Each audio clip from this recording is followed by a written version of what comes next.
Selamat pagi bersama saya Cindy Raja. Mari kita awali pagi ini dengan semangat baru, motivasi hidup sehat dan inspirasi yang akan membawa kita lebih dekat kepada kebugaran fisik, mental dan spiritual. Perubahan kecil dalam hidup kita hari ini bisa menjadi langkah besar menuju umur panjang yang penuh kebahagiaan. Bersama kita akan merangkul kisah kemenangan, wawasan menarik, dan kekuatan harian yang berakar pada kebesaran Sang Pencipta. Tetap bersama kami di program Renungan Pagi, di mana setiap kata adalah dorongan untuk hari yang lebih baik. Kita mulai pagi ini dengan syukur dan harapan menuju hidup bugar selamanya. Ditulis oleh Kai Kusma bersama Pendeta Denny Kanajo. Selamat mendengarkan. Shalom. Selamat pagi para pendengar yang diberkati oleh Tuhan dimanapun Anda berada saat ini. Kita akan sama-sama mendengarkan firman Tuhan melalui audio Renungan Pagi pada tanggal 5 Maret 2025 dengan judul Cahaya Matahari. Sebelum kita melanjutkan bacaan renungan kita pada pagi hari ini, kembali saya mengajak semua para pendengar yang setia untuk berdoa. Kembali kami datang kepada Bapa di sorga karena kami sangat butuh kuasa Roh Kudus-Mu. Tuhan berikan kepada kami semua para pendengar yang setia dimanapun kami berada. Karena kami butuh untuk kuasa-Mu mengubah hidup kami. Terima kasih Tuhan Yesus, ampuni kami Bapa, karena kami sudah berdoa hanya di dalam nama Tuhan Yesus, Juru Selamat kami. Amin. Ayat inti kita terambil di dalam 2 Korintus 4 ayat yang ke-6, demikian firman Tuhan. Sebab Allah yang telah berfirman, dari dalam gelap akan terbit terang. Ia juga yang membuat terangnya bercahaya di dalam hati kita, supaya kita beroleh terang dari pengetahuan tentang kemuliaan Allah yang nampak pada wajah Kristus. Mari kita ikuti penjelasannya. Matahari menyediakan kehidupan dan kesehatan bagi bumi. Tanpa matahari kita akan mati kedinginan. Tanpa sinar matahari untuk membunuh kuman, penyakit tidak akan terkendali. Dan tanpa terang dan putra Allah, tidak akan ada harapan untuk mengetahui bagaimana menjalani kehidupan berkelimpahan yang Dia inginkan bagi kita. Dan tentu saja, tidak ada harapan untuk hidup kekal. Saya banyak memikirkan tentang matahari, dan saya sampai kepada kesimpulan bahwa hubungan saya dengan Allah seperti hubungan bumi dengan bola raksasa di langit yang kita sebut matahari. Selama ribuan tahun, manusia mengira bumi adalah pusat alam semesta dan matahari berputar mengelilinginya. Seperti itulah kelihatannya. Ketika Kopernikus mengatakan bumi mengelilingi matahari, orang-orang berteriak, "Bidat!" Sama seperti pada masa Kopernikus, sulit bagi kita untuk mengakui bahwa kita bukanlah pusat dari alam semesta. Kita dilahirkan dengan pemikiran bahwa kehidupan berputar di sekitar kita. Ketika kita bertambah dewasa, kita belajar bahwa itu tidak benar. Tetapi kita tertipu oleh sifat egois kita. Kita ingin melakukan apa yang terasa nyaman bagi kita. Kita ingin makan apa yang terasa enak bagi kita. Kita ingin mendengarkan apa yang terdengar bagus bagi kita. Kita menipu diri kita sendiri dengan berpikir bahwa kita bisa melakukan semua tentang diri kita sendiri dan tidak akan ada konsekuensi apapun. Tetapi semakin kita berbuat dosa, melakukannya dengan cara kita daripada dengan cara anak Allah, maka semakin besar kegelapan menguasai hati kita, sampai penipuan diri sendiri begitu mengaburkan pandangan kita, sehingga hampir tidak mungkin lagi bagi sinar pencerahan anak Allah untuk menyinarinya.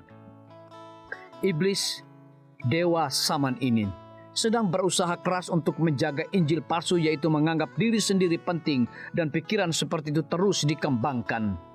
Dia tahu bahwa mustahil bagi kita untuk melihat kedua arah yang berada pada saat yang bersamaan. Jadi, jika dia bisa membuat kita sibuk dengan kebutuhan-kebutuhan dan keinginan-keinginan kita, maka kita akan terus tersandung dalam kegelapan. Kita akan kehilangan terang Sang Anak Allah yang telah menunjukkan sumber hidup yang sebenarnya dengan menyuruh kita untuk memperlakukan orang lain sebagaimana kita ingin diperlakukan. untuk mengasihi orang lain sama seperti Tuhan mengasihi kita, dan bahwa yang pertama akan menjadi yang terakhir. Inilah waktunya untuk menempatkan kepentingan diri kita dalam perspektif yang benar, dan mulailah untuk beredar mengelilingi anak kebenaran, membiarkan kehangatan kasih-Nya dan terang firman-Nya menyembuhkan kita dari cara-cara kita egois, dingin, gelap, dan penuh dosa. Tuhan, bantulah saya untuk berbalik dari sikap cinta diri saya, dan biarlah anak-Mu bersinar dalam hidup saya. Biarlah bacaan renungan kita saat ini akan menjadi berkat bagi kita semua.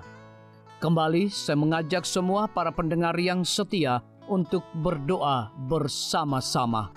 Bapa kami yang bersemayam di dalam takhta kerajaan sorga, terima kasih Tuhan Yesus, oleh karena firman-Mu pada pagi hari ini memberikan berkat, kekuatan, sukacita rohani bagi pertumbuhan iman kami masing-masing. Pada saat ini Tuhan, kembali hamba-Mu berdoa untuk pemerintah kami.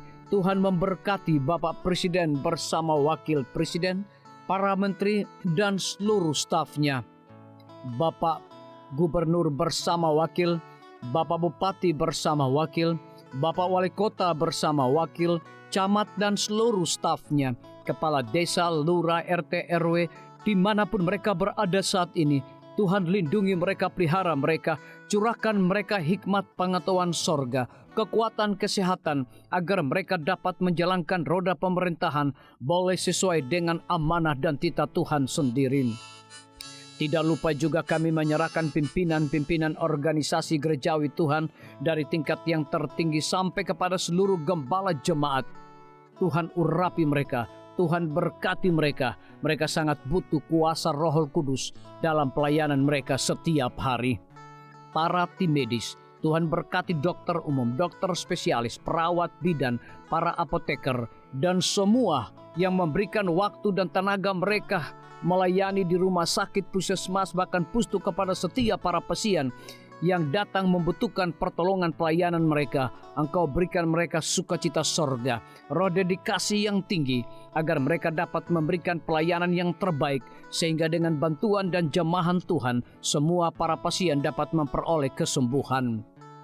Guru-guru, kepala sekolah, setiap siswa, mahasiswa, dosen, rektor di setiap lembaga pendidikan swasta maupun negeri, Tuhan urapi mereka agar mereka dapat mendidik setiap siswa maupun mahasiswa untuk memiliki nilai-nilai religius di dalam diri mereka masing-masing. TNI, Polri, PNS, wira swasta, petani, pedagang, nelayan, ojek online, saudara-saudara kami juga yang ada di dalam penjara, Tuhan hiburkan mereka, Tuhan berkati mereka, cukupkan kebutuhan mereka, dan berikan juga mereka sukacita senantiasa. Para pendengar yang setia yang berulang tahun saat ini dimanapun mereka berada, biarlah dengan bertambahnya usia yang Tuhan percayakan dalam hidup mereka, mereka hidup selalu bersyukur, berterima kasih, dan menjadi saluran berkat bagi sesama manusia. Yang berada di dalam kebimbangan ketidakpastian hidup, Tuhan juga berikan iman yang teguh kepada mereka. Terima kasih Tuhan Yesus, ampuni kami Bapa, karena kami sudah berdoa hanya di dalam nama Tuhan dan Juru Selamat kami. Amin. Demikian firman Tuhan yang telah kita dengarkan. Semoga hari ini menjadi berkat bagi kita semua. Sampai jumpa, Tuhan memberkati.